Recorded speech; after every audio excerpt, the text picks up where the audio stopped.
A hora que quiser, Rose. Minha tela estava esquisita. Tá bom. Vamos lá, então. Bom dia para todo mundo. Então, vamos fechar os nossos olhos, nos sentar comodamente. Vamos permitir que os nossos bons amigos espirituais se aproximem da nossa casa mental, também da nossa casa, do nosso lar, do nosso centro espírita. Vamos permitir que eles nos envolvam nas suas energias, do bem, da paz, para que todos nós possamos ter o melhor entendimento possível desse tema que vai ser tratado hoje pelo nosso amigo Renato, que ele também possa ser envolvido por essas energias, trazendo ideias que certamente vão ajudar todos nós a viver melhor, a entender melhor esses momentos pelos quais nós estamos passando agora. Não só esses momentos, tudo que nos rodeia, que faz parte dessa nossa encarnação. Então, muita luz na nossa mente, no nosso coração. Que assim seja. Me ouvem? Ok. Então, bom dia a todos. Sempre com muita alegria que a gente aceita esse convite amoroso da casa para falar um pouquinho, para a gente trocar algumas experiências, algumas informações, para a gente trocar calor humano nesses dias tão solitários que a gente tem vivido. E hoje eu vou trazer para vocês... Não apareceu a voz segunda-feira. Tem que mutar alguém aí. Mutou?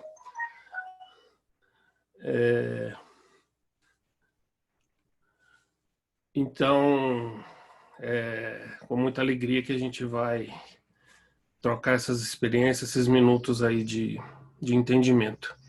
E eu trouxe um tema, né? O Edu me pediu para escolher um tema, e de verdade eu sempre quis falar esse tema, porque sempre me incomodou muito ver reiteradas vezes, né? De vez em quando aparecia seja na minha timeline, seja em algum canto qualquer, esse questionamento sobre as declarações racistas de Allan Kardec, né? Ou supostamente racistas de Allan Kardec.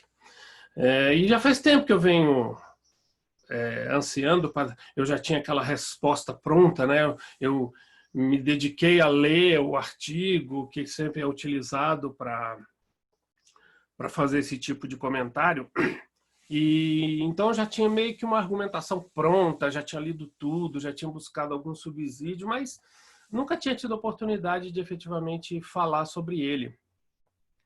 E aí, quando eu aceitei, quando eu finalmente propus para o Du, falei assim, agora vamos pôr mãos à obra, né? Nós estamos na era da lacração, né? Então deixa eu dar uma lacrada lá para poder, né, encerrar esse assunto com uma pedra em cima dele. E aí eu fui me debruçar um pouco mais sobre o assunto e mudei tudo, né? E aí eu tive que aceitar fazer algumas considerações, buscar quem sabe sobre o assunto e em cima de quem sabe sobre o assunto voltar a ter intimidade com o texto, e finalmente tudo mudou, né? Tudo mudou, e eu queria começar dizendo exatamente isso, né? Não existe ninguém que é intocável, não existe ninguém, nenhum encarnado é intocável. O único que eu conheci, né, o único que eu ainda me arrisco a dizer que é intocável é Jesus. De resto, somos todos espíritos em evolução que eventualmente encarnam no planeta Terra, por mais missionária que a pessoa seja, ela não é intocável em todos os aspectos, e tudo precisa ser visto à luz de quem entende do assunto, tudo precisa ser colocado no seu tempo devido, né? Tudo tem que ser considerado do ponto de vista histórico. e principalmente no momento atual, né? Trazer todo esse pensamento que Kardec acabou expressando para o momento atual, em que tantos valores têm sido colocados à prova, em que tantas coisas têm sido ditas e feitas. Então é isso que eu peço a vocês, que vocês possam, junto comigo, fazer esse exercício de abrir a mente e vamos pensar em todas as possibilidades, né? E pensar em quem falou sobre o assunto e vamos em frente. Então, o artigo do qual eu estou falando é um artigo da Revista Espírita, de abril de 1962, que Kardec vem discutir a perfectibilidade da raça negra, né? Então, pense nos tempos atuais o quão delicado é esse tema, né? Então, vou começar mostrando o texto que as pessoas, que os detratores da doutrina espírita, o que eles pinçam isolado e postam e então fazem toda uma análise em cima dele. Porque já começa mal, né? Kardec já começa mal. Vamos trazer para os tempos atuais, tá? Nós estamos no século XXI, onde essas questões estão sendo muito mais estudadas. Então, estando no século XXI e lendo essa primeira pergunta, a gente já se assusta um pouco, né? A raça negra é perfectível? Quer dizer, para quem conhece a doutrina espírita, já fala que a espécie humana foi a espécie escolhida pela espiritualidade, por Deus, enfim, por quem arquitetou tudo isso aqui, para que se encarnassem os espíritos, o princípio inteligente, depois que ele já adquiriu consciência de si mesmo e tudo mais, e que, nascido simples e ignorante, a sua missão é evoluir e se tornar um dia perfeito. Então, essa simples pergunta já põe em dúvida que se a raça negra é humana, né? Porque, em sendo humana, a resposta já está dada, né? Então, o simples fato de pensar nessa possibilidade, de novo, trazendo para os dias atuais, já denota uma certa confusão. Então, a gente precisa ter, de novo, né, a mente bem clareada para a gente considerar isso. Esta frase por si só, essa pergunta por si só, já denota racismo, não é? Mas a gente vai evoluir nesse tema, calma. Não me apedrejem ainda, porque a gente vai evoluir nisso mais para frente. E aí ele segue. Segundo alguns, a questão é julgada e resolvida negativamente, ou seja, não é perfectível. Se assim é, se essa raça é votada por Deus a uma eterna inferioridade, a consequência é que será inútil preocuparmos-nos com ela e que devemos limitar-nos a fazer do negro uma espécie de animal doméstico dedicado à cultura do açúcar e do algodão.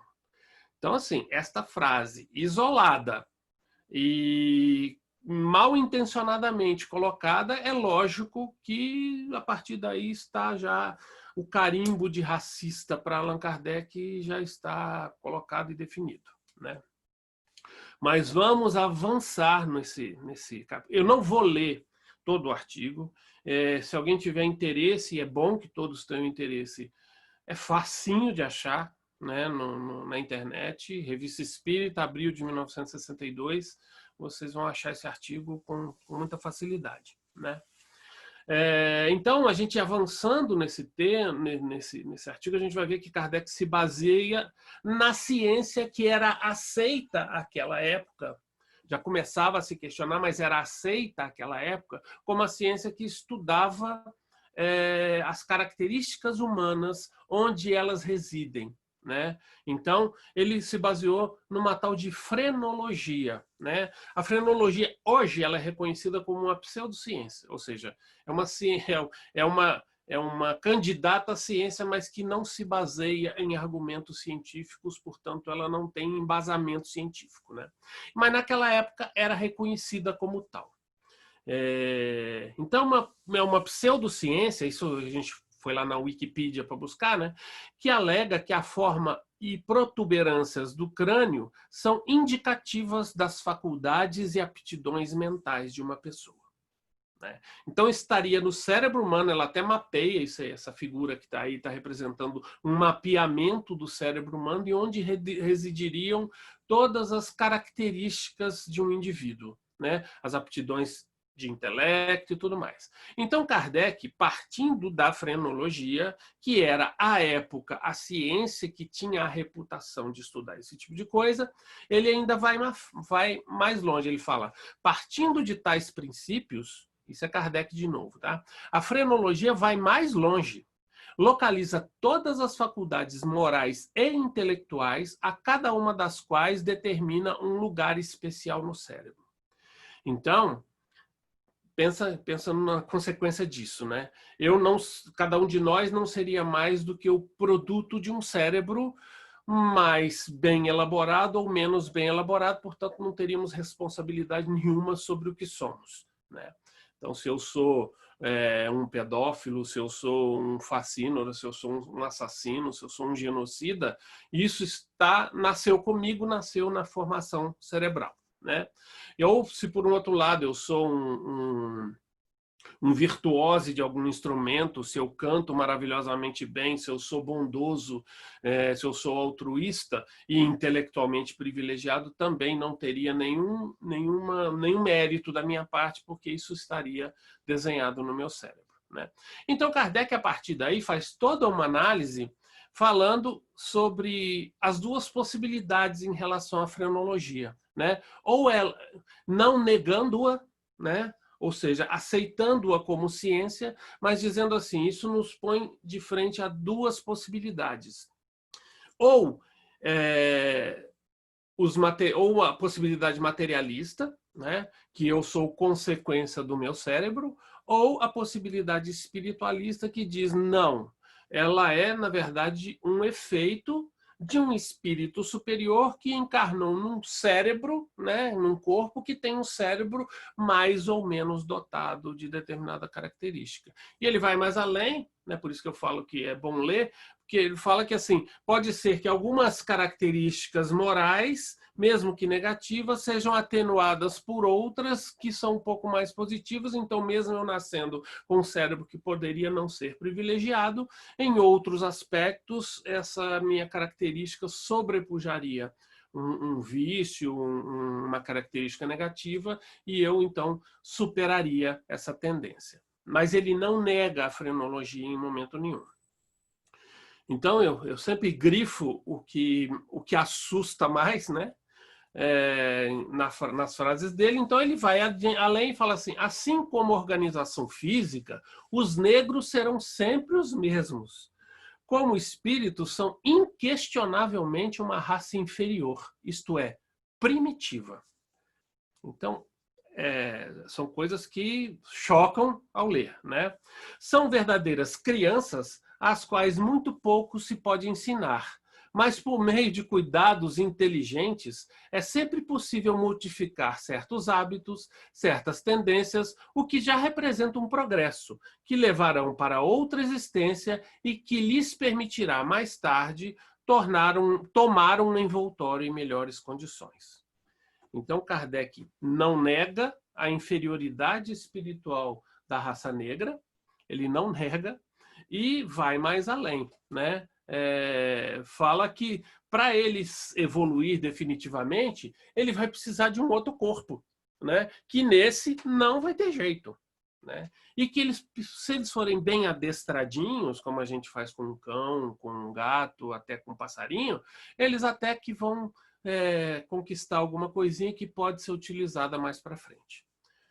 Então é muito complicado, né? Vamos adiante. Por isso, a raça negra, enquanto raça negra, corporalmente falando, jamais atingirá os níveis das raças caucásicas, da raça branca. Mas como espíritos, é outra coisa. Pode tornar-se e tornar-se-á aquilo que somos, né? Então já coloca a raça branca num patamar evolutivo espiritualmente acima da raça negra, apenas necessitará de tempo e de melhores instrumentos, ou seja, aquele corpo não presta para um espírito mais evoluído, não adianta encarnar ele num corpo negro, porque ele não vai conseguir desenvolver todos os aspectos do seu intelecto e da sua moral. Eis porque, então, as raças selvagens, mesmo em contato com as raças civilizadas, ficam sempre selvagens. É duro. Trazido para os tempos atuais, não há como negar. Né? Infelizmente, não há como negar que essas declarações denotam uma postura de inferiorização de uma cor. Né? Hoje em dia já se questiona se fala raça ou se fala cor, tem um blá blá blá interminável que não resulta em nada, né? Se falamos de cor ou se falamos de raça, tanto faz, mas não há dúvidas de que está se colocando numa condição inferior uma raça. Um ser humano só porque ele é de uma determinada raça. Apesar de ele vir com uma conceituação espírita, fundamentada na doutrina espírita, então ele alia a frenologia com a ciência espírita e diz assim, ó, a única coisa é que estes seres, apesar de atrasados, apesar de estarem numa outra fase da evolução espiritual, nós já fomos como eles, e eles serão como nós. E todos nós um dia chegaremos à perfeição. Existe esse atenuante, né? Então, assim, dada essa realidade contra a qual a gente não tem como refutar, né, em relação a essas declarações, nos dias de hoje, poder ser considerada, sim, uma declaração racista, uma declaração discriminatória, né? Ela não é pré-conceituosa, ela se baseia num conceito, né? Que é o que Kardec sempre fez. Então, se a gente puder analisar algumas conclusões que a gente pode tirar a esse respeito, é que, do ponto de vista científico, Kardec está sendo coerente com aquilo que ele sempre pregou, pois parte dos estudos que até então se aceitavam como ciência. Né? Então, a frenologia sendo aceita como ciência e posto que a raça humana, a raça negra é inferior organicamente, fisiologicamente à raça branca, então existe uma coerência em si, a partir da ciência mais aceita, chegar a esse tipo de conclusão, certo? E lembrar sempre que Kardec foi o primeiro a dizer isso, né? Isso que está aqui. Se algum dia a ciência provar que o espiritismo está errado em determinado ponto, abandone esse ponto e siga com a ciência. Então, a frenologia que foi abandonada como ciência, hoje a gente já tem a certeza, a convicção e o saber científico de que a raça não determina o intelecto. E, além da gente ter a ciência dizendo isso, a gente tem a prova cabal, né? De que ofereça educação a qualquer que seja a raça, ofereça o conhecimento, e se este fenótipo, né? Então, vamos conceituar fenótipo e genótipo, né? Genótipo é aquilo que eu carrego como genética em mim, e fenótipo é o que eu sou. Né? Não é pelo fenótipo ou pelo genótipo de uma pessoa que a gente vai dizer que ele é inferiorizado ou não, ele é inferior ou não. Então, felizmente, nós podemos dizer assim, Kardec, me desculpa, mas a frenologia está errada e a gente, em nome da ciência, nós refutamos este seu artigo. Né? Então, nós podemos abandonar esse seu artigo. E do ponto de vista filosófico? Né? Do ponto de vista filosófico, pelo menos existe a constatação de que, apesar de imposições evolutivas diferentes, somos todos iguais na origem e na destinação final. Então, Kardec, no seu raciocínio, ele pelo menos nos iguala e diz assim, se somos iguais, né? Aliás, ele não diz, mas a gente pode constatar isso, né? A gente pode concluir isso. Se somos iguais, eu não tenho que tratá-los como desiguais. Eu não tenho que escravizá-los, eu tenho que dar a eles a dignidade que o simples fato de serem seres da criação já demandaria. Não é? Então, pelo menos isso. E que mais? Do ponto de vista moral, apesar de ser um discurso aceito naquela época, então vamos nos colocar na época em que esse artigo foi escrito, 1862, né? Infelizmente, o Brasil era o único país da América e do Ocidente que ainda escravizava negros, né? E a gente vai falar disso mais para frente, do posicionamento do Brasil. Mas o discurso era aceito aqui naquela época, né? Ainda se olhava para a raça negra, como para os indivíduos de cor negra, ou de cor preta, também existe uma discussão se a gente fala negro ou preto, para mim tanto faz, né? Hoje em dia está se preferindo dizer o preto e não o negro, né? Porque preto é cor, negro não. Tem toda uma baboseira em torno disso, mas que, como diz Kardec, os espíritos a Kardec, o que importa é que a gente se entenda, né?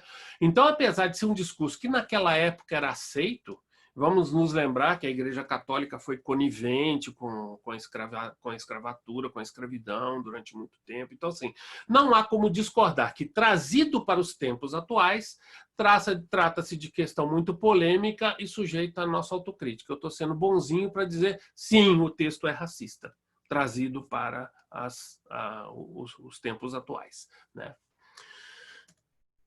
Consideremos sempre de que trata-se de artigo da Lavra de Kardec. Foi ele que escreveu. Ser humano falível e sujeito às injunções de uma sociedade racista e desigual. Ele se inseria nessa sociedade, é um espírito encarnado, ainda em condição de falhar, não é perfeito, não é Jesus Cristo reencarnado, então ele pode falhar. Então não se trata da opinião dos espíritos, que são os verdadeiros autores do espiritismo, né? E todas as vezes que você vê ler Kardec falando sobre nas obras de Kardec, falando sobre a questão do negro, do hotentote, do selvagem, sempre será uma opinião pessoal de Kardec, né? Então, vamos recorrer aos espíritos, né? O que os espíritos dizem a respeito disso? Então vamos lá na lei de igualdade, né? Que eu acho que é onde se debate melhor esse tema, lá no Livro dos Espíritos, na última parte, que fala das leis morais, e vamos ver o que eles dizem. Primeiro, na questão 806. É lei da natureza a desigualdade das condições sociais? Então a primeira pergunta já é lacradora. Não é obra, a primeira resposta, né? Não, é obra do homem e não de Deus. Então, Deus não nos criou desiguais. Quem nos fez desiguais fomos nós mesmos, com as nossas posturas, com o nosso egoísmo e com o nosso orgulho. No subitem A dessa mesma pergunta, Kardec pergunta, algum dia essa desigualdade desaparecerá? E a resposta também é definitiva. Eternas, somente as leis de Deus são. Não vês que dia a dia a desigualdade, gradualmente se apaga? Desaparecerá quando o egoísmo e o orgulho deixarem de predominar. Então, vai chegar o dia, e a questão é se esse dia já chegou ou não, em que tem gente que acredita que já, né, ingenuamente acredita que já chegamos nesse ponto, mas que isso vai desaparecer, pelo menos em relação ao racismo, né? Isso desaparecerá com o tempo, né? E na questão 807, para fechar o tema, Kardec pergunta, que se deve pensar dos que abusam da superioridade de suas posições sociais para em proveito próprio oprimir os fracos? Então, nesse bojo aí, está tudo. Estão as minorias, as raças negras, a mulher, todos os temas estão embutidos nessa pergunta. Todas as minorias oprimidas estão embutidas nessa pergunta. Então a resposta é definitiva, né? Merecem anátema. Ai deles, serão a seu turno oprimidos, renascerão numa existência em que terão de sofrer tudo o que tiverem feito sofrer aos outros. Então só essa resposta já torna definitiva a questão do negro, né? Se eu oprimo um negro, quer dizer que na próxima encarnação eu posso ter que experimentar a escravidão e nascer como negro para que eu sofra a opressão que eu causei a outro. Então, de cara, aí já está escrito que é uma bobagem imaginar que a raça negra, ou a cor negra, ou a cor preta, o que quer que seja inferior, porque eu posso reencarnar nela e manifestar todo o meu intelecto, toda a minha moral e ainda assim ser oprimido. Não é? Então, felizmente, os espíritos vêm e põem uma pedra nesse assunto para dizer assim, olha, somos iguais de verdade, não é mentira, somos iguais. Não é porque uma pessoa está numa condição de minoridade ou de fraqueza que eu tenho o direito de oprimi-la. Né? Ufa, né? Ufa! Ainda bem que foi só isso, né? Então foi só isso e a gente conseguiu dar uma resposta, estamos aliviados, não é? Os espíritos finalmente transmitiram a posição, Kardec é perdoável porque ele usou aquela coisa do seu tempo, né? E ufa, estamos livres. Foi só isso, né? Não foi não. Infelizmente não foi não. Por quê? Existe um livro chamado Obras Póstumas, que todo mundo já vai, mas Obras Póstumas não faz parte da codificação. Porque Obras Póstumas foi Kardec morto, Camille Flammarion faz aquele discurso maravilhoso nas suas exéquias, e o pessoal da Sociedade Parisiense de Estudos Espíritas resolve procurar escritos não publicados de Kardec. E lança o livro Obras Póstumas, que tem coisas maravilhosas. Né? Tem, por exemplo, as 5 alternativas da humanidade, que é uma reflexão maravilhosa de Kardec. Então pegaram esses textos, compilaram e lançaram um livro. E não é que lá nesse livro existe um trecho, um artigo chamado Teoria da Beleza. Eu fico me perguntando para que você foi se meter nisso, Allan Kardec? Né? Por quê? Né? E por que vocês, uma coletividade de espíritas da Sociedade Parisiense de Estudos Espíritas, se depararam com esse artigo, leram e ainda assim publicaram? Né? Porque assim, não, mas pelo menos Kardec não publicou, né? Não publicou, mas escreveu, pensou, refletiu, pôs no papel, não é? Fez todo um arrazoado em torno dele. Felizmente, ele deve ter tomado um pedala lá da espiritualidade e fala assim, não vai publicar essa porcaria aí não. Né? E não publicou, mas vem os membros da... Aí vem para o Brasil, o Guilherme Ribeiro lê a obra e ainda traduz para o português. Né? E tem esta... Mas eu digo o seguinte, ainda bem que isso foi trazido. Ainda bem, porque a gente tem a oportunidade de contemporaneizar esse discurso.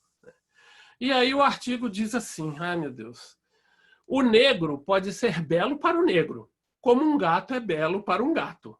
Mas não é belo em sentido absoluto, porque seus traços grosseiros, seus lábios espessos, acusam a materialidade dos instintos.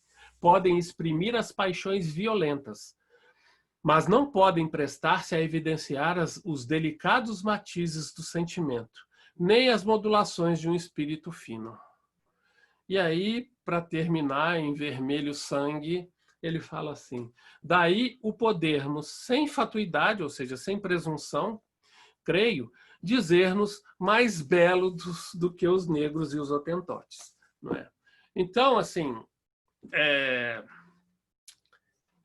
Quando eu me deparei com isso aí, eu falei, mais do que nunca eu tenho que repensar. E aí eu fico imaginando se Kardec fosse contemporâneo, né? Se ele estivesse escrevendo isso tudo hoje em dia, nos tempos da internet, ele ia criar um blog, né? Ele ia criar um canal no YouTube e ele ia publicar um negócio desse, né? O que ia acontecer, né? Ele seria... Né? A gente sabe.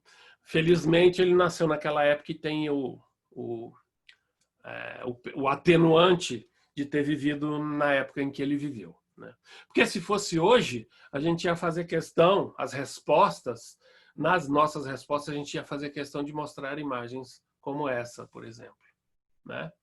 O que há de feio nisso? O que há de mais feio nisso? Ou como essas, né? Eu confesso que eu fiquei até com vontade de buscar umas imagens de uns brancos bem feinhos, e tem muitos, né? E colocar, tá vendo? Ó? Mas não, eu cedi a esse impulso para mostrar o que é o belo, o que é o bonito. Não, e o mais bonito de todos é esse aí, ó. Conheçam Paulo Mendes de Castro, esse é meu pai. Olha que lindão ele. Eu tive a quem puxar, fala a verdade. Então, eu vou falar mais um pouquinho do meu pai mais para frente. De novo, felizmente é um artigo da Lavra de Kardec. Felizmente foi ele que escreveu, aquele ser humano que a gente já falou falível, nascido numa sociedade que naquela época não tinha nenhuma conceituação a respeito. Mas para que vai se meter na questão do belo, né? Uma questão tão subjetiva, né? Mas, enfim, foi escrito. Mas, felizmente, também, ele termina esse artigo falando assim: vejamos o parecer dos espíritos. E aí ele publica 2 psicografias, né? De 2 espíritos sobre o tema. Ele falou que tinha depois que ele escreveu isso aí, houve várias manifestações de espíritos, e ele resolveu publicar as 2 que ele achou mais interessantes. E se eu tivesse lido, no lugar dele, se eu tivesse lido só a primeira, eu desistiria desse artigo, e talvez seja por isso que ele desistiu, né? Porque o espírito Pamphile, pela médium Senhora Malê, em 4/2/1869, e isso também está publicado lá em Obras Póstumas, diz assim, ó: a fonte primária de toda bondade e de toda inteligência é também a fonte de toda beleza. O amor gera a beleza. De todas as coisas, gera a beleza de todas as coisas, sendo ele próprio a perfeição. Aí pronto, aí agora ele derruba, né? Aí eu nessa hora eu pararia, né? Porque ele jeito que fala assim: se nas vossas sociedades infelizes, no vosso globo ainda mal equilibrado, a espécie humana está longe dessa beleza física, então chamou ele de feio, chamou vocês, assim, vocês são feios. Né? Vocês não sabem nem o que é beleza física ainda. É porque a beleza moral ainda está em começo de desenvolvimento. Mas tem tanta gente bonitinha aí, né? Mas não se compara ao que é a beleza dos corpos em que se encarnam espíritos superiores em outros orbes, né? Então ele chega para Kardec e fala assim: o que você está falando aí, meu? Vocês são tudo feio, né? Então vocês têm muito que evoluir, ainda que crescer, para que vocês cheguem a merecer alguma beleza um pouco, né, mais pura. Então é isso, né? Quer dizer, guardadas as devidas proporções, Kardec é um espírito que está ainda, como nós, trilhando os caminhos da evolução, está sujeito a equívocos, e ele os cometeu, ele cometeu esse. Que bom que ele cometeu só esse, né? Que bom que, buscando em toda a obra kardeciana, a gente vai encontrar este ponto aí. De resto, é uma obra maravilhosa, é uma ciência, uma filosofia e uma moral que transcendem qualquer coisa anteriormente feita e o que foi feito depois em qualquer que seja outro segmento, né? E nós podemos, então, lidar com esse tipo de coisa e refletir. Porque tudo isso é muito rico. Felizmente, isto vem para que nós, espíritas, possamos fazer uma reflexão, possamos fazer uma discussão em torno disso. E é uma discussão da qual nós, espíritas, não podemos fugir, né? Então, eu mostrei aí o meu pai, por exemplo. Meu pai, eu sou filho, então, de um negro, né? Só que eu só fui entender que algumas manifestações, principalmente de vizinhos, de amigos que sabiam das minhas origens, e na minha infância e adolescência, só muito mais tarde é que eu fui entender o quão racistas eram aquelas manifestações. Porque no Brasil, diferente dos Estados Unidos, a gente é julgado não pelo genótipo, né? Não pela nossa carga genética. Nos Estados Unidos vale aquela máxima muito infeliz que diz: escapou de branco, preto é. Né? Lá nos Estados Unidos, sim. Se você tem uma gota de genética africana, você é um negro, então você é tratado como tal. No Brasil, a gente é julgado mais pela aparência do que pelas origens, pela sua genética. Então, eu custei um pouco para entender o que foi a luta do meu pai, né? Como ele teve que ser um ponto muito fora da curva, né? E como ele teve que despender um esforço muito além do que qualquer outro branco mediano para chegar onde esse branco mediano chegaria. Ele parte de uma posição muito inferiorizada para chegar numa posição que qualquer branco mediano, né, qualquer pessoa da classe média, que normalmente é branca, chegaria. Né? E a luta dele, sim, foi grande. Né? Mas, então, hoje eu me vejo como uma pessoa privilegiada, né, apesar das minhas origens, por poder ser tratado como branco, para quem não conhece as minhas origens, e ocupar um espaço que, na verdade, foi conquistado e me foi dado como herança pelo meu pai. Né? Para mim, as coisas foram muito facilitadas graças a eu ter um pai que era um ponto fora da curva, excepcional, tinha excelência no que fazia, buscava a excelência no que fazia, enquanto todos trabalhavam às 8 horas por dia. Todas as vezes eu via meu pai até 3 horas da manhã, fazendo coisas, buscando conhecimento, preenchendo relatórios, e pôde dar aos seus 6 filhos a condição de ter acesso ao que há de melhor em termos de educação. Né? Então, assim, foi muito mais tarde que eu fui entender tudo que foi a luta do meu pai. Né? Porque quando a gente é adolescente, a gente não valoriza grande coisa. Né?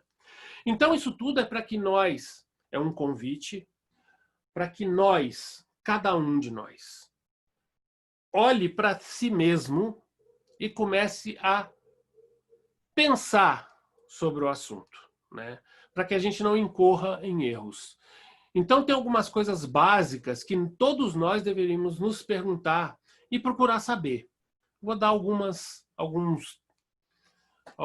fatos e trazer alguns fatos e algumas dúvidas que a gente deveria olhar para elas. Primeiro, o fato de que nós vivemos mais de 3 séculos de escravidão. Né? São 350 e poucos anos em que a escravidão foi uma realidade e cruel, da forma mais cruel possível. Um negro valia muito menos do que um boi, né? E ainda era chamado de preguiçoso. Mesmo tendo que trabalhar a exaustão, ele ainda era chamado de preguiçoso. Nós somos o último país do Ocidente a abolir a escravatura. E isso tem só, gente, 132 anos. É muito pouco tempo. Quantas gerações se passaram nesses 132 anos? E mais ainda, entender que somos a maior população negra do mundo, atrás somente da Nigéria. Estou falando de Brasil também. E aí a pergunta, como foi o nosso processo abolicionista? Como foi o pós-abolição? O que aconteceu com aquela população negra que vivia na Casa Grande, que ocupava um lugar na senzala, que male tinha o que comer, né? Mesmo que fossem os restos, eles tinham que comer, tinham trabalho, e então eles tinham algo em troca. E o que se conta do que foi o dia seguinte à abolição, o 14 de maio, ou os dias seguintes à abolição, é que as praças ficaram coalhadas de negros perambulando sem ter o que fazer. Porque atendeu-se a uma demanda, né, mundial, a um chamado mundial de que não fazia mais sentido a escravidão. Então, o endeusamento à nossa princesa Isabel, que assina a Lei Áurea, ele tem que ser refletido porque, assim, nenhuma política pública foi colocada em marcha. Os negros simplesmente foram colocados na rua. E, dado que os escravocratas estavam absolutamente contra aquela situação, e dado que eles desdenhavam, eles massacravam os negros, eles puseram todos para fora. Eu vou pagar para essa raça? Eu vou pagar para essa raça de preguiçosos? Então eles estavam na rua. Não tinham o que comer, não tinham o que fazer. Por que os morros do Rio de Janeiro, que na época eram a capital, por que os morros do Rio de Janeiro foram ocupados? Porque era para onde se tinha. Era uma floresta que ali pelo menos deveria ter caça. Ninguém ousava, todo mundo tinha medo de... Então, já que ninguém vai, vamos nós. E lá eles se estabeleceram. Isso há 132 anos. Qual é o tempo que se teve para se recuperar dessa situação? Enquanto que houve um incentivo à vinda de imigrantes para o Brasil, para ocupar esse lugar, e mais, a eles foram concedidas terras, a eles foram concedidos direitos que, apesar da abolição, não foi dado aos negros. Então, eles não tinham o que fazer, eles não tinham direito a ter terra, a ocupar nenhuma terra. Né? Se eles ocupassem alguma terra, eles eram expulsos, então para eles sobrou o que tinha. Né? Isso há 132 anos. Tempo muito exíguo para que a gente já queira que a coisa tenha se resolvido. Então, qual é a realidade atual da inserção da população negra na sociedade? Eu faço perguntas básicas para vocês. Quantos negros nós temos nessa nossa reunião? Para quem estudou em escola particular, quantos colegas negros vocês tiveram? E se eventualmente vocês tiveram algum, como ele era tratado? Em igualdade de condição? Né? Se vocês são do mundo corporativo, quantos chefes negros vocês já tiveram? Ou se você já for do nível gerencial, quantos pares negros você tem? Você vai a um local que é frequentado por classe média alta. Quantos negros tem ali frequentando? Então, a realidade atual não tem como questionar. Existe uma diferença. Atribui-se que 54%, um pouco mais de 50% da população brasileira seja de negros. Onde está a inserção dessas pessoas? Nos poderes, nos 3 poderes da República, quantos são os negros? Vamos mais para frente. Temos mais do que o dobro de história escravocrata versus não escravocrata. 354 anos de escravagismo versus 132 anos de abolição da escravatura.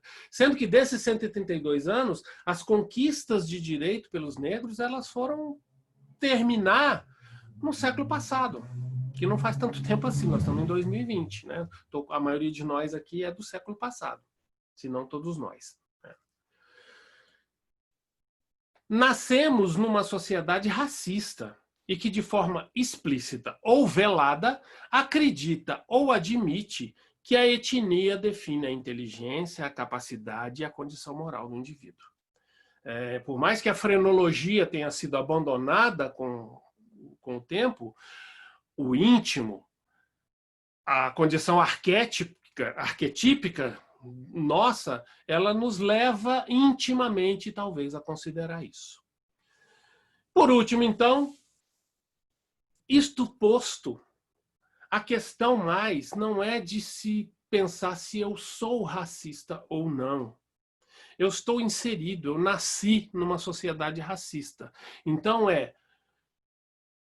onde e como eu manifesto o meu racismo?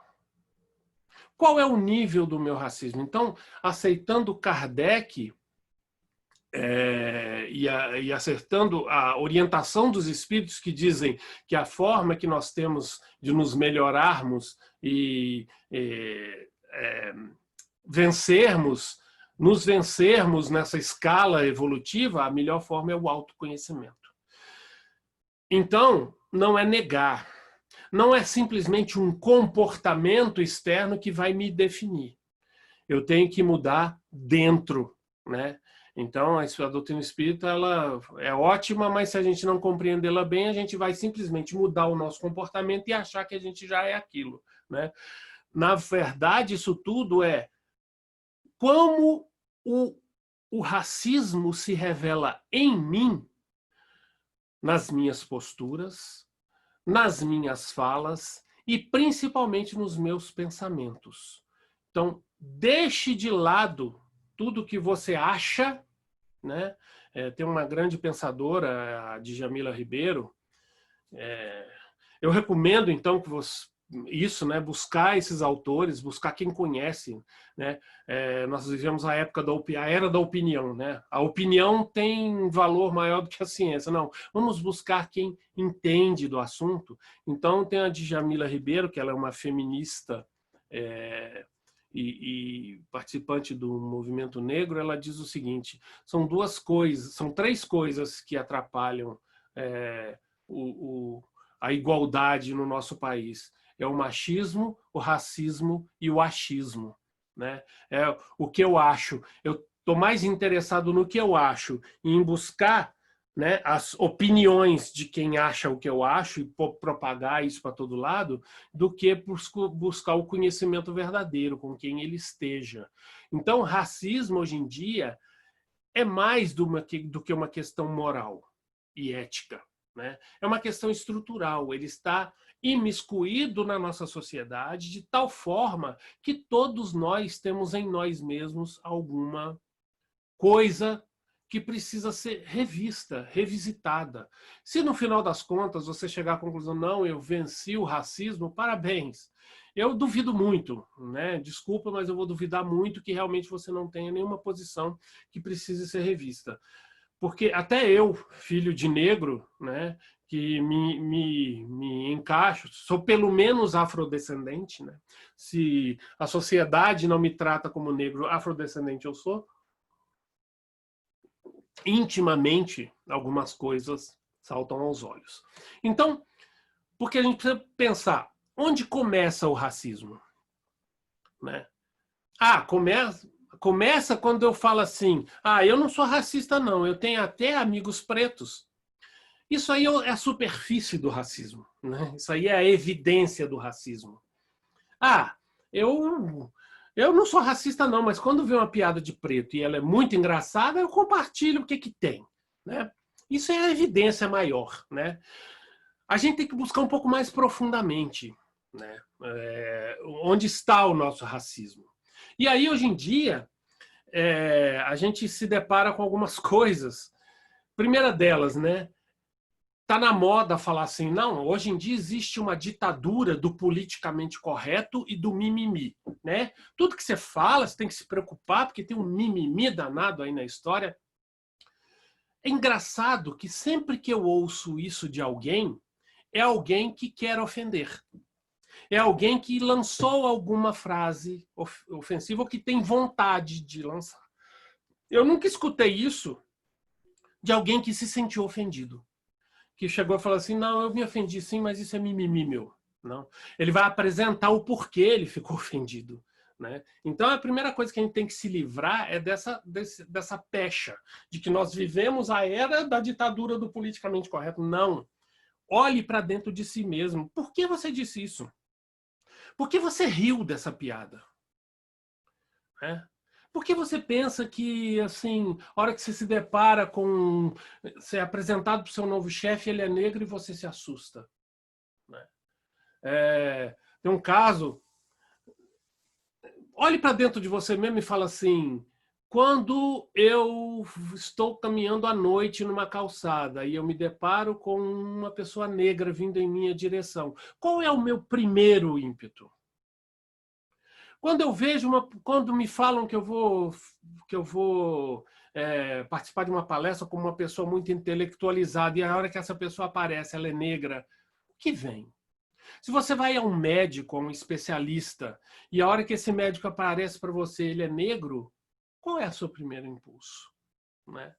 Olhe para dentro de si mesmo. Né? Como o negro é tratado pela sociedade? Aí tem outras frases, né? Não, mas gente, eu conheço muito negro racista. Muitas vezes o racismo começa no negro. Isso é conversa fiada. O racismo é um tema dos brancos. Somos nós, e aí eu me incluo como branco, que temos que pensar, porque quem criou fomos nós. Né?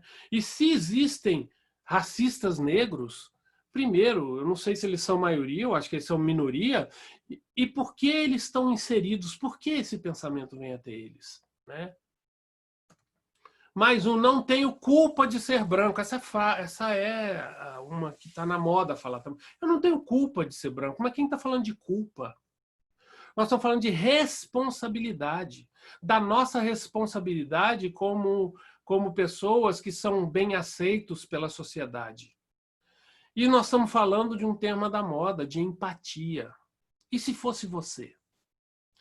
Eu, às vezes, me pego refletindo, e se eu nascesse efetivamente de pele negra, né? Ou aquele negro inquestionavelmente negro, numa favela, e que o máximo que eu tive de contato com a educação foi uma palestra do McDonald's na minha escola, que mostrava que se eu me dedicasse bem, eu poderia um dia figurar como funcionário do mês, como atendente do McDonald's. Isso é realidade, tá, gente? Isso é realidade.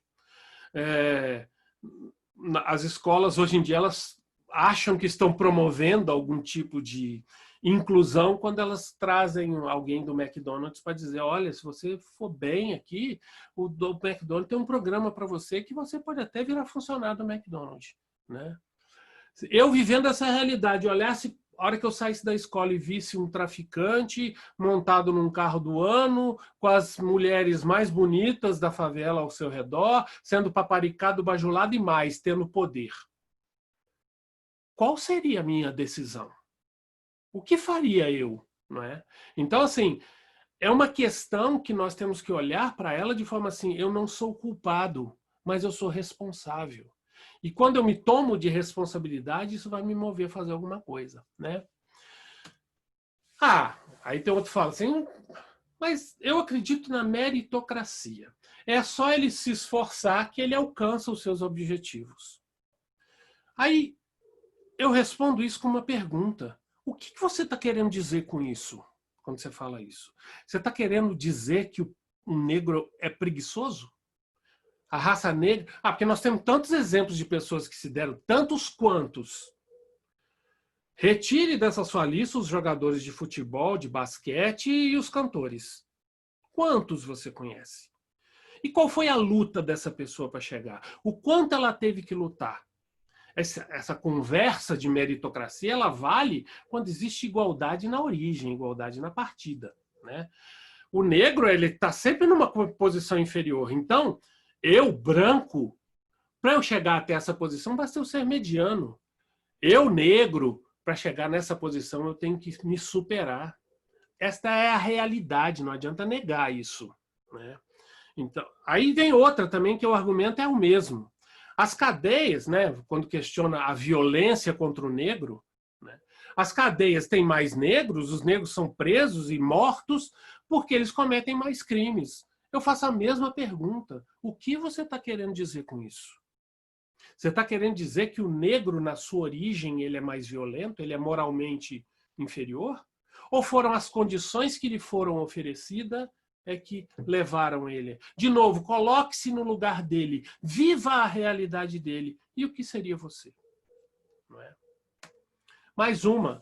Eu estou acima disso. Eu defendo a igualdade de classes. É uma bobagem esse negócio de igualdade de raça. Nem existe raça, existe cor.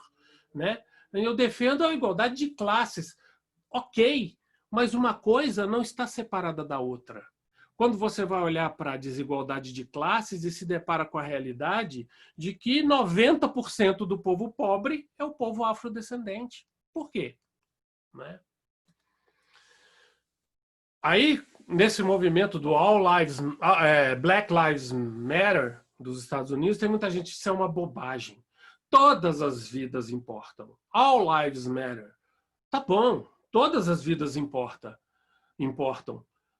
Mas as vidas brancas hoje importam muito mais do que as vidas negras. Esta é uma realidade da qual a gente não pode fugir. Tem um caso que não sei se é a Djanilda que conta, ou se é a Djamilda, né? Djamilda Ribeiro, ou se é o Silva Azevedo que contam. São dois autores que vale a pena, né? São dois palestrantes, duas pessoas que vale a pena. Um deles conta que conheceu um menino em situação de rua branco que nunca sofria assédio da polícia. Perguntava para ele, mas por que você não sofre assédio? Porque toda vez que para o camburão, eu ponho a mão no bolso e saio andando. E aí, eu como branco, eles não mexem comigo. Se um negro fizer a mesma coisa, não, você vem cá também. Né? A Djamilda conta que quando ela vai viajar para o exterior, e ela viaja muito, né? Vira e mexe, aparece alguém. Djamila. A minha esposa está falando que eu falo de Jamila, mas é Djamila. De vez em quando eu troco ainda o nome. Ela conta que quando ela vai viajar para o exterior, muitas vezes um desocupado chega para ela e fala assim, você está viajando? Você vai fazer o quê? Dançar?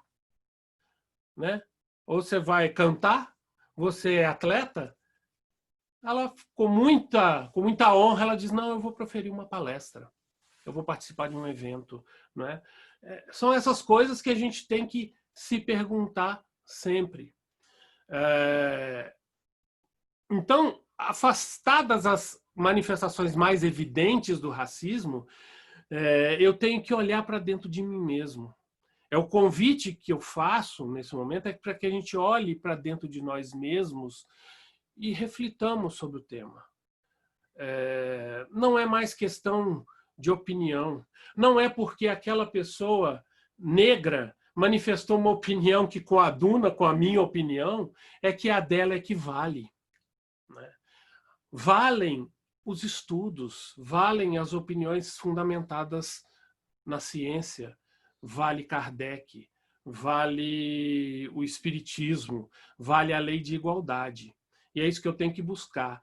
Eu reconhecer em mim mesmo esta minha condição já é o primeiro passo. Não resolve, porque um dia eu vou ter que realmente não ver cor, mas hoje eu vejo. Hoje eu vejo e isso me incomoda, ou deveria me incomodar. Então é esse convite que eu faço. Sejamos mais empáticos. Mudemos a nossa forma de ver a nós mesmos. Olhemos para nós mesmos com um pouco mais de empatia, com um pouco mais de mais do que caridade, né? Eu acho que nós estamos na era de pensar em fraternidade, né? Nos vejamos verdadeiramente como irmãos, filhos do mesmo Pai, que quer para nós toda a mesma felicidade, toda a mesma sabedoria, que quando for conquistada será definitiva e permanente. Então, muito obrigado pela paciência de vocês, que nos vejamos o mais breve possível. Muito obrigado, que Jesus nos abençoe. Oi, Renato, posso fazer uma pergunta? Renato, viu? O chat é todo seu, viu? Uma perguntinha aí? Pode, lá, perguntas. Pode fazer uma pergunta, Renato? Pergunta não, mas Claro. um comentário, né? Claro. Tem aquele, eu não sei se você já viu, já deve ter visto, ele chama-se Cosme Massi. Não conheço. Ele fez aquele site lá, Como Estudar Kardec, né? Tem a Kardecpédia até, né? Um site aí bem... E ele fala uma coisa bem interessante, né? Ele fala assim, que a revista espírita, né? Ela era como se fosse uma internet da atualidade, né? Ali você punha perguntas, né? E questionamentos, né? Para estudo mesmo, né? Então, sempre quando eu vejo alguma coisa da revista espírita, ele aconselha mesmo, veja a revista espírita, mas veja as obras, porque ali eram questionamentos, né? Nas obras é que estava, vamos dizer assim, no fecho, né? Uhum. E ele também comenta que as obras póstumas eram, assim, tinham várias argumentações, artigos que Kardec houve por bem não publicar, né? Por isso que não publicou. Mas agora vem aquele questionamento, assim, né? Que nem você disse. Embora ele não tenha publicado, ele pensou, né? Então, fica aquele questionamento. Mas, que nem você estava falando, né? Pegaram esses artigos, né? E publicaram nas obras póstumas. Embora não faça parte lá das obras básicas, vamos dizer, né? É um livro publicado. Mas, eu não sei se serve de atenuante também, né? Tem esse questionamento que eles mesmos, né? Quem estuda muito Kardec profundamente faz. E tanto revista espírita, era essa internet da atualidade, né? Na época de Kardec, onde você ali punha de tudo, e as obras póstumas foram artigos que ele houve por bem não publicar até o momento, né? Podia ser até que tivessem ali, se ele continuasse a vida dele, publicaria alguns.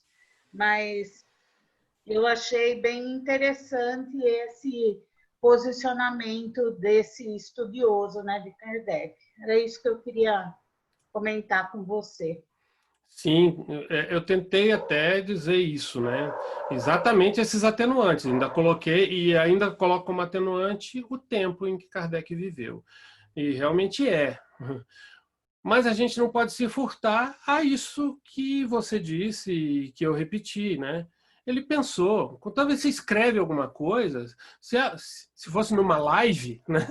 Se fosse numa live, ainda assim isso denotaria um ato falho, né, no mínimo. Mas quando a coisa é escrita, ela foi refletida, ela foi pensada, e Kardec era muito criterioso no escrever, né? Então, assim, ok, tá bom, mas, assim, de fato, Kardec, como homem, como ser humano encarnado, para ser bem claro, né, nesse aspecto, pisou na bola. Mas qual o problema? Quem não pisou? Né? Quem não pisou? Quem não pisa, né? Quem não pisa quase todo dia, ou se não todo dia. É isso aí. Tá certo. Muito Tá. boas suas argumentações. Obrigado. Renato, Oi. é a Vanessa. Oi, Enquanto Vanessa. você falava, né, logo no início, né, quando você começou a falar, eu fiquei pensando assim, meu Deus, se o Livro dos Espíritos foi publicado em 1857, foi isso mesmo? Sim. E o artigo do Allan Kardec é de 1862, então seria 5 anos aí, né, Uhum. de distância entre uma coisa e outra. Eu fico pensando, cara, na hora que ele foi escrever esse texto, ele não se baseou no que ele já tinha aprendido com a publicação do Livro dos Espíritos, né? E aí você foi desenvolvendo a palestra e eu fui me sentindo meio que abraçada, porque assim, se até Kardec, né, que tinha ali o apoio, né, dos espíritos, né, nessa coisa das obras e tal, se até ele falhou, né, na interpretação dos fatos e assim fugiu um pouco daquilo que ele já estava meio que dentro, né, da questão ali de que somos todos iguais, de que o amor é a beleza de fato. No final da palestra, eu me convenci assim de que realmente é como se fosse uma brecha para a gente pensar assim, olha, tudo bem, né? Vamos reconhecer, somos todos racistas. E agora a gente tem subsídios para trabalhar esse racismo em nós e melhorarmos, né? Então, assim, eu mudei de um ponto a outro durante a palestra e eu fiquei impressionada com isso, assim, com essa oportunidade que é muito clara para mim, de reconhecer, sim, somos falhos, sim, somos racistas. E vamos pensar o que a gente pode fazer com isso. Como a gente trabalha isso, né? Então, eu achei muito interessante sua palestra, parabéns. Eu fico muito feliz, Vanessa, obrigado por isso tudo, porque é esse o objetivo, né? Quando os espíritos recomendam o autoconhecimento, é nesse sentido. Vamos olhar para nós mesmos. O espírita, infelizmente, ele tem adotado uma postura de mudar comportamento, achar que mudar comportamento é transformação. Não, mudar comportamento, muitas vezes eu tenho que mudar mesmo, porque não é admissível mais que eu tenha os comportamentos que eu tinha antes de travar contato com isso, mas entendendo que eu só mudei o comportamento. Eu não me transformei. Né?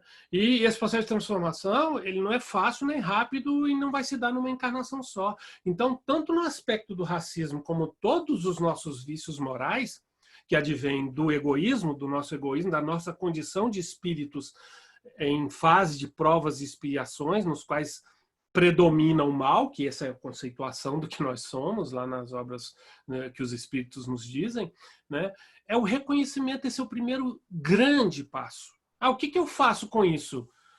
Não faz nada, que não faça nada. Reconhecer já é legal. Pelo menos eu falo assim, por que você deu essa resposta para a pessoa? Porque eu sou arrogante, porque eu sou prepotente, porque eu não sei levar desaforo para casa. Então, assim, ou muito antes eu falo assim, não, porque ela não tem o direito de falar assim comigo. Né? Quando muitas vezes aquilo que ela te disse é o alimento do qual você deveria se nutrir, olhar para dentro de você mesmo, mas por que ela pensa isso de mim? Né? Em relação ao racismo é a mesma coisa. Negar é a pior forma de encarar. Né? A melhor forma é, sim, eu adotar um comportamento e uma fala antirracista, mas eu entender que dentro de mim mora ainda esse racismo, porque eu nasci numa sociedade assim e eu sou assim, porque eu nasci nessa sociedade. Aliás, eu nasci nessa sociedade porque eu sou assim. Muito obrigado, Vanessa. É isso mesmo. E essa sua colocação me faz pensar o quanto a gente deve olhar para a nossa responsabilidade quando a gente interpreta os fatos, né? As obras de Kardec, elas não estão colocadas como algo dado e acabado. Elas estão colocadas como algo para ser refletido a cada era, a cada tempo, né? Mas cabe a nós essa responsabilidade de como a gente vai interpretar o que está escrito ali diante do que está acontecendo na atualidade, né? Então, assim, se de repente eu pegar esse texto do Kardec e falar, tá vendo? Até Kardec é racista, né? Eu posso usar, eu posso, né? E não deixa de ser inteligente, mas assim, não é útil. Essa é a outra postura que a gente deve evitar. Não, já entendi que eu preciso me autoconhecer, então eu sou egoísta mesmo, eu sou racista mesmo e pronto. Não é esse o aspecto, né? E isso tudo que você fala é muito legal, porque é exatamente... O Edu me convidou para fazer uma aula conjunta com o pessoal também, e eu escolhi falar sobre o tema O Espírita da Nova Era, né? Que é exatamente isso, as responsabilidades, a gente assumir essa responsabilidade, que a gente foge dela, a gente vai em palestra, a gente toma passe e acha que tá bom, né? E adota um comportamento exterior bonitinho, né? Que é aprovável no meio espírita, mas por dentro continua tudo, é o sepulcro caiado lá da fala de Jesus. Então, já está feito até o convite, né? Pode chamar quem não está fazendo aula também. Então, está feito o convite. Dia 15 a gente vai falar um pouco sobre essa conversa. Sim, estão convidados todos aí. O link vai ser colocado lá na divulgação.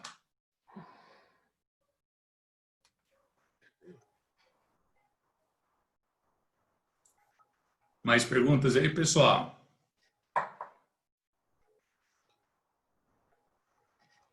Algumas coisas no chat, mas... Bom dia. Eu tinha pedido para falar. Oi, pode falar, fica à vontade. Oi, tudo bem? Eu sou Manuela. Eu recebi um convite de uma amiga hoje pela manhã para participar aqui da palestra. Eu não conseguia, eu já cheguei tarde e Roberto já estava no meio, mas mesmo assim eu queria parabenizar ele pela exposição. Foi muito boa. Eu sou espírita.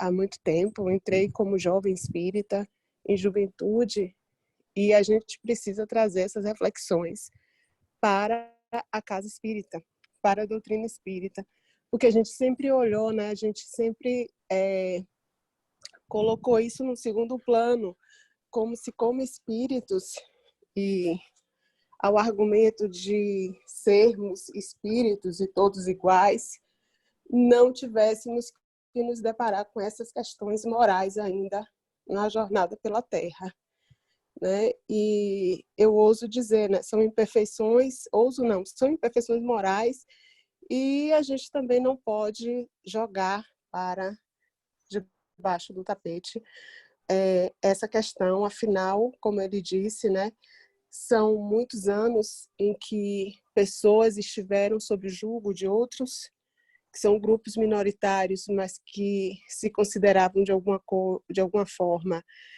superiores a essas pessoas que ainda permanecem, de certa forma não, completamente subalternizadas, invisibilizadas, e nós, como espíritas, não podemos fechar os olhos para isso. Eu não vou falar sobre a análise, porque eu não ouvi a palestra toda, eu recebi, só consegui entrar mais tarde, sobre a questão da revista espírita, obras póstumas, mas eu acho que nós, ainda que publicado, eu acho que sendo Kardec também um cientista, um estudioso, eu acho que esses textos, de alguma forma, deveriam ter não sido, talvez, publicados em obras póstumas, mas que a gente tivesse a oportunidade também de conhecer o homem Kardec, que, como nós, também tem as suas imperfeições e tinha também, como nos diz, né, como nos ensina Joana de Ângeles, analisando na sua série psicológica Jung, que tem a sombra, né? Todos nós temos a sombra, e quando o Roberto nos fala a respeito de que todos nós somos racistas, eu sou uma mulher negra, né? E que não teve condição, por conta de todo o colonialismo, de toda uma educação eurocêntrica, de todo um epistemicídio na academia, porque nós passamos pela educação, na minha época primária, fundamental, superior, sem nenhum contato com o continente do qual pertenceu os nossos, vamos dizer assim, a gente sabe que, como espírita, nós estamos vinculados a uma família espiritual, mas enquanto na Terra não tenho conhecimento da minha ancestralidade. Então, isso me dissociou de um pertencimento que eu só comecei a descobrir na idade adulta. Então, importantíssimo toda a fala dele, a partir do que eu comecei a ouvir, de trazer essa temática para a doutrina espírita, de recomendar às pessoas que conheçam, que a gente só pode, como eu coloquei no chat, né, a gente só pode, não basta de se declarar, como os brasileiros falaram, que não eram racistas, mas reconheciam na sociedade brasileira uma sociedade racista, o que é um extremo paradoxo. A gente não pode se autodeclarar antirracista enquanto pessoas brancas, né? Se nós não conhecemos as dificuldades do outro, se não exercitarmos a empatia, que, como ele citou Djamila disse há pouco tempo, a empatia exige esforço. Então, eu recomendei, e as pessoas podem começar por obras muito, eu digo, salutares, são obras muito interessantes, a coleção dos feminismos plurais que ela coordena, e ter o hábito de começar a ler também, para a gente sair de uma perspectiva eurocêntrica e começar também a ver e conhecer um pouco dos autores negros e das autoras negras e do que eles têm a nos dizer enquanto almas que jornadeiam num corpo, né? Que às vezes eu fico pensando, meu Deus, e a gente ainda tem que se deparar, ainda tem que se confrontar com essas questões, né? A gente ainda tem que dizer que o outro é igual a você, apesar de ele ter um tom de pele diferente, apesar de ele ter uma orientação sexual diferente da sua, apesar de todos os pesares. Eu só queria dar os parabéns a quem convidou o Roberto e agradecer pelas ponderações dele e todas as contribuições das pessoas que o fizeram até aqui. Muito obrigada. Bom, eu que agradeço, Manuela. De verdade, meu nome é Renato.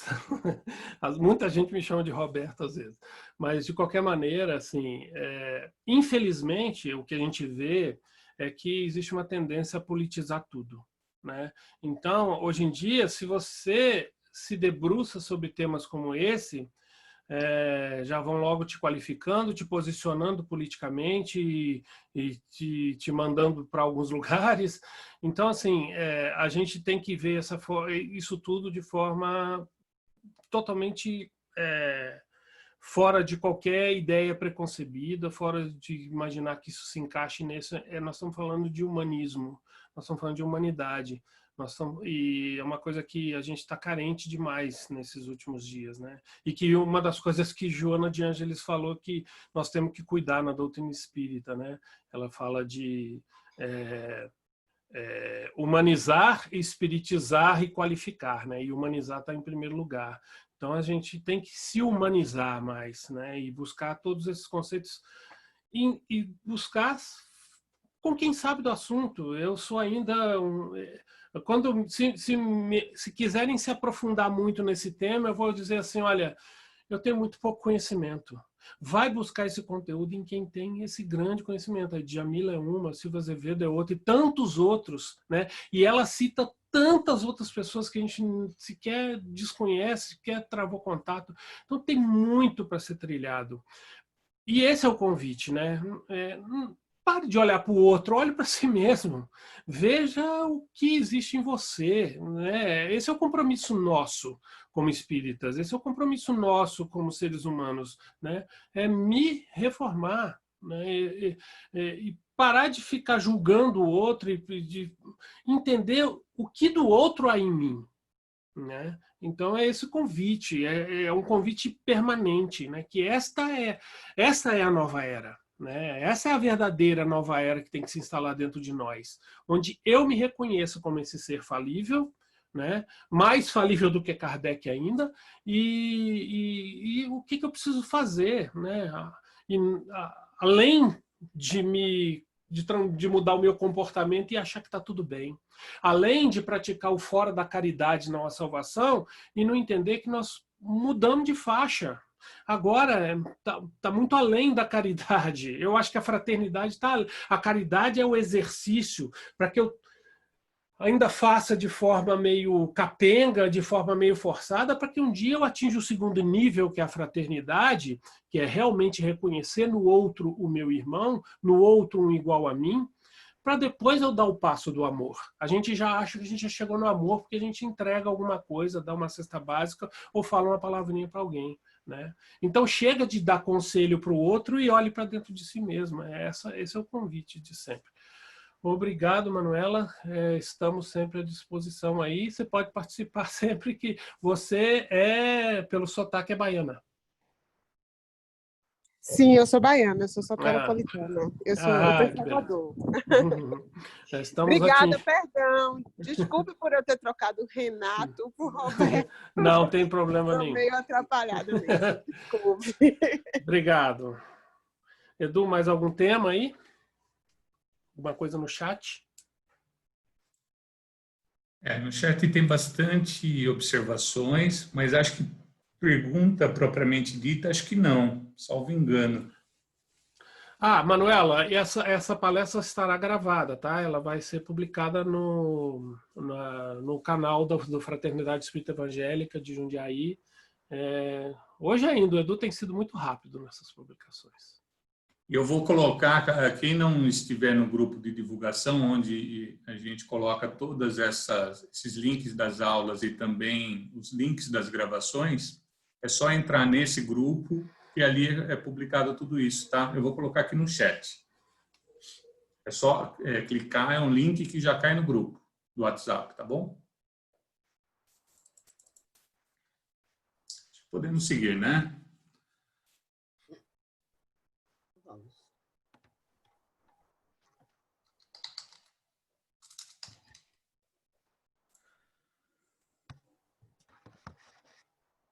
Vamos então?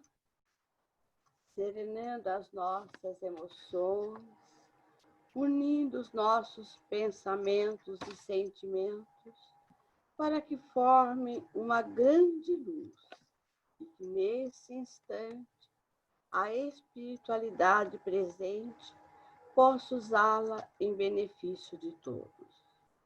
Vamos vibrando por todo o nosso planeta Terra, imaginando que todo o seu contorno seja envolvido nessa luz, purificando a atmosfera e todas as águas do planeta, trazendo novas energias a todos os seus governantes, em especial ao nosso Brasil, a fim de que encontre medidas assertivas para atravessarmos essa fase negativa em que nos encontramos, vibrando luzes, forças e equilíbrio a todos os profissionais e trabalhadores da área da saúde.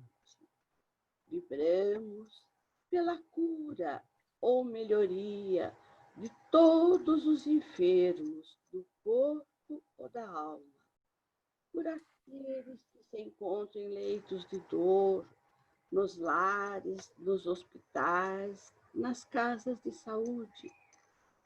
Vibramos pelo amparo à velhice desamparada, as crianças órfãs e abandonadas, por todos os que dormem nas ruas, sem lar, sem amizade.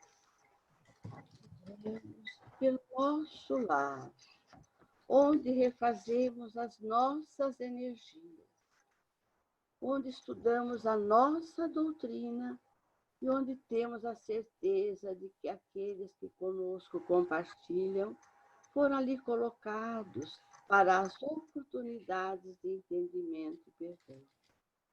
Vamos mentalizando Jesus, entrando pela porta principal de nosso lar, percorrendo cômodo a cômodo e ali nos deixando saúde, alegrias, compreensão.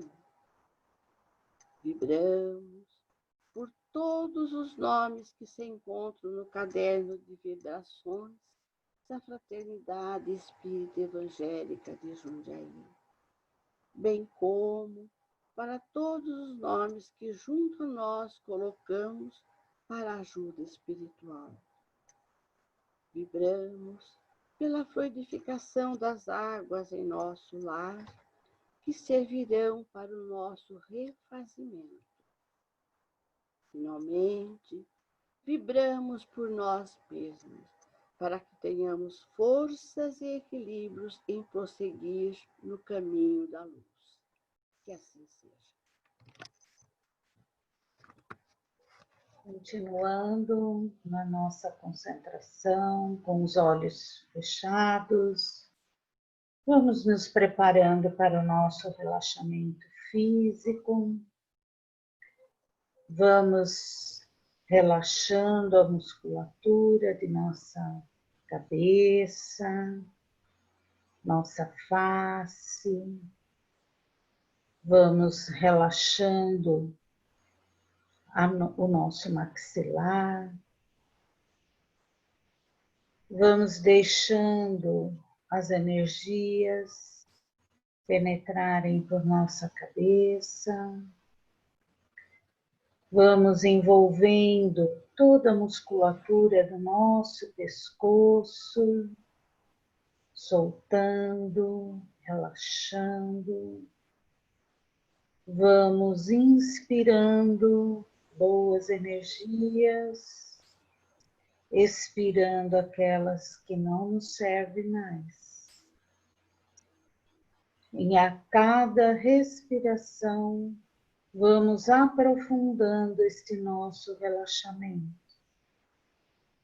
passando agora a nos concentrar na musculatura dos nossos ombros, soltando, relaxando, soltando a musculatura dos nossos braços, deixando que eles fiquem pesados, longos, não deixando de respirar, inspirando profundamente, expirando, nos concentrando agora na musculatura que sustenta a nossa coluna, relaxando, soltando, deixando que as energias fluam com mais facilidade. Vamos nos concentrando agora no nosso abdômen, soltando toda a musculatura. Vamos deixando estas energias penetrarem em todos os nossos órgãos internos,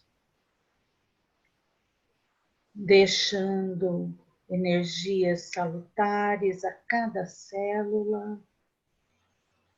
Vamos inspirando, expirando, soltando agora toda a musculatura dos nossos quadris, das nossas pernas, dos nossos pés.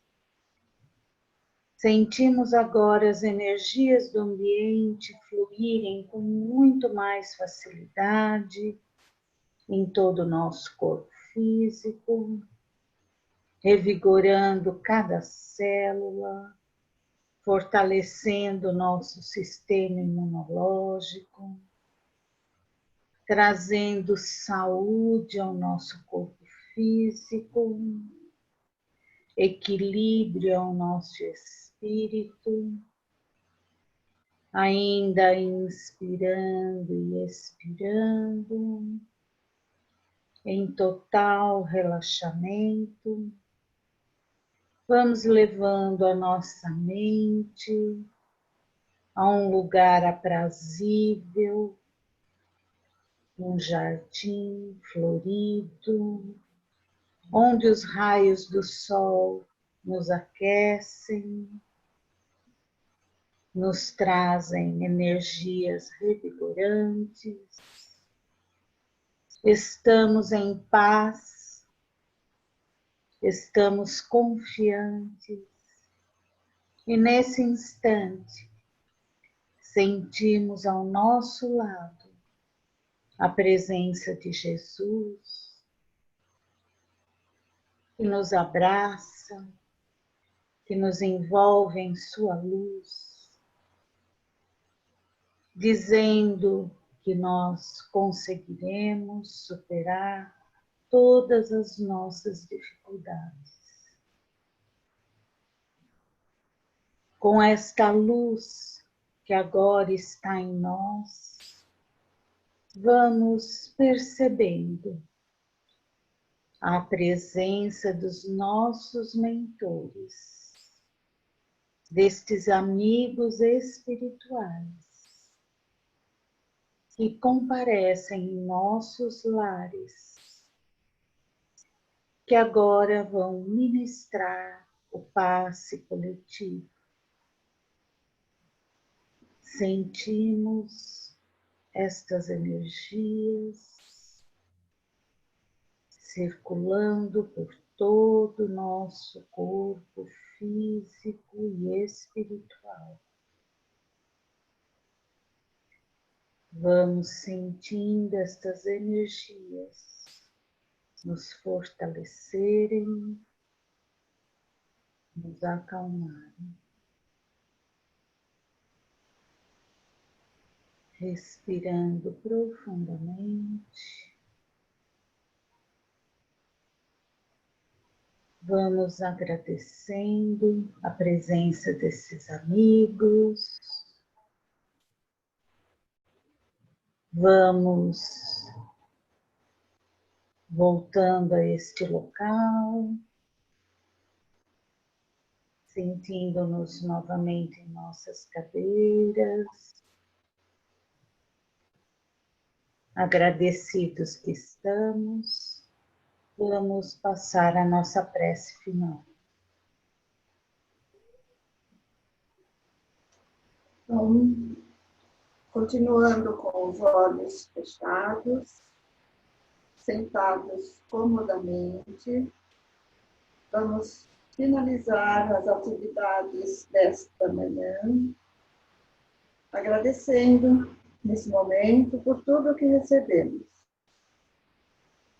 pela oportunidade de ampliar os nossos conhecimentos, agradecendo pela nossa boa vontade, porque sem a nossa vontade nada se realiza.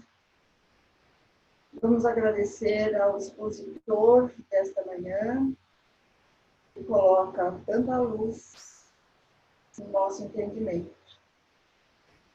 Agradecer, finalmente, pela nossa vida. Vamos agradecer por essa capacidade do nosso bom senso para analisarmos tudo aquilo que chega até nós através de tanta informação, para que nós possamos viver plenamente a vida que Deus nos deu. Que assim seja. Graças a Deus e graças a Jesus. Um ótimo dia para todos nós. Muita luz. Mais uma vez, obrigado a todos, viu? Obrigada a Foi muito você, bom. Renato. Foi maravilhoso, viu? Obrigada. Valeu bastante. Pessoal, na semana que vem nós temos palestra novamente, eu só não tenho, acabei não pegando o tema aqui. E durante a semana nós temos essas aulas conjuntas que o Renato mencionou. Nós temos, nessa quarta-feira, nós temos uma aula, tá? Que o tema é o Espiritismo Mudou a Minha Vida. Então ficam todos convidados, porque essas aulas são abertas para quem quiser participar, tá ok? O link vai ser colocado no grupo do WhatsApp aí que eu coloquei no chat. Legal? Obrigado, viu, gente? Até a próxima. Obrigada, Edu. Um abração. Um abração, Renato. Obrigado a vocês. Renato, Tchau. valeu. Beijo a Bom. todos. Tchau, tchau. Bom domingo. A todos. Bom domingo a todos. Grata. Bom domingo.